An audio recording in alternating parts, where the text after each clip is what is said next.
భారతదేశంలో వంశీ మొత్తం చూస్తే మన కంట్రీ చూస్తే మనకి 40 కోట్ల ఎకరాల భూమి సాగుకి యోగ్యంగా వ్యవసాయానికి యోగ్యంగా ఉండే భూమి 40 కోట్ల ఎకరాలు.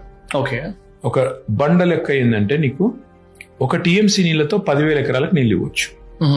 భారతదేశంలో ప్రతి సంవత్సరం కురిసే వాన, నదులు వాన పడే వాన మొత్తం హిమాలయాల నుంచి కింది దాకా చూసుకుంటే 1,40,000 టీఎంసీ. ఓకే, అందులో ఒక 70,000 టీఎంసీలు మధ్యలోనే ఎవాపరేట్ అయిపోతుంది. కిందికి వచ్చి నీకు ఇదంతా అయ్యే లోపల 70,000 పోతుంది. ఇంకో 70,000 టీఎంసీల నీళ్లు నీకు అన్ని నదులు కలిపి అన్ని స్ట్రీమ్స్ కలిపి 70,000 టీఎంసీ అందుబాటులో ఉన్నాయి. 1 టీఎంసీతో 10,000 ఎకరాలకు నీళ్ళు ఇవ్వచ్చు.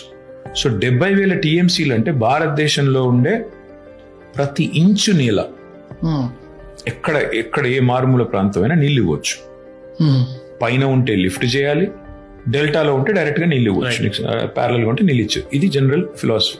సో నీకు 40 కోట్ల ఎకరాలకు నీళ్ళు ఇయ్యంగా పోను ఇంకో 30,000 టీఎంసీల నీళ్ళు నీకు రిజర్వ్ ఉంటుంది భారతదేశంలో. దాన్ని రకరకాలుగా వాడుకోవచ్చు. డ్రింకింగ్ వాటర్ వాడుకోవచ్చు, కొంత ఇండస్ట్రియల్ కన్జంప్షన్ కి వాడుకోవచ్చు. ఇవన్నీ పోను కూడా ఇంకా చాలా సర్ప్లస్ ఉంటాయి.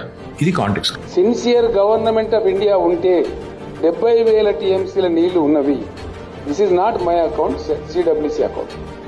भारत में 41 करोड़ एकड़ कृषि योग्य भूमि है.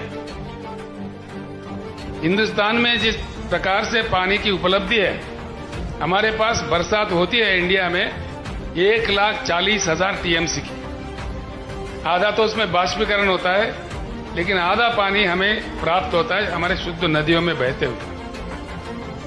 यानी कि भारत के हर एकड़ में अगर सरकार में दम हो, केंद्र या राज्य के सरकारों का नीति सही हो, तो हर एकड़ में हिंदुस्तान के भरपूर पानी दिया जा सकता है. 65,000 నుంచి 70,000, ఇంకో 3-4,000 టీఎంసీల నీళ్లు లెక్కలు పంచాయతీల అంతర్జాతీయ తగాదాలు టిబెట్ నుంచి వచ్చినది. అవి తేలాల్సింది. తేలితే అబో 3-4,000 టీఎంసీలు వస్తాయి. ఇండియాలో ఉండే 41 కోట్ల ఎకరాలకు ప్రతి ఎకరాన్ని నీళ్ళు ఇవ్వచ్చండి. ఈ చక్కర్ వాటర్ ఇస్తే కావాల్సింది 40,000 టీఎంసీలే. మొత్తం వరిధాన్యం పండిస్తే మొత్తం వరిధాన్యమే కాదు కాబట్టి 30 నుంచి 35,000 టీఎంసీ సరిపోతుంది. Then why water wars in India? There are water wars in India because of bad water policy of the nation. Telangana గురించి ఒక 2-3 నిమిషాలు చెప్పి మొత్తం దేశం గురించి చెప్పింది.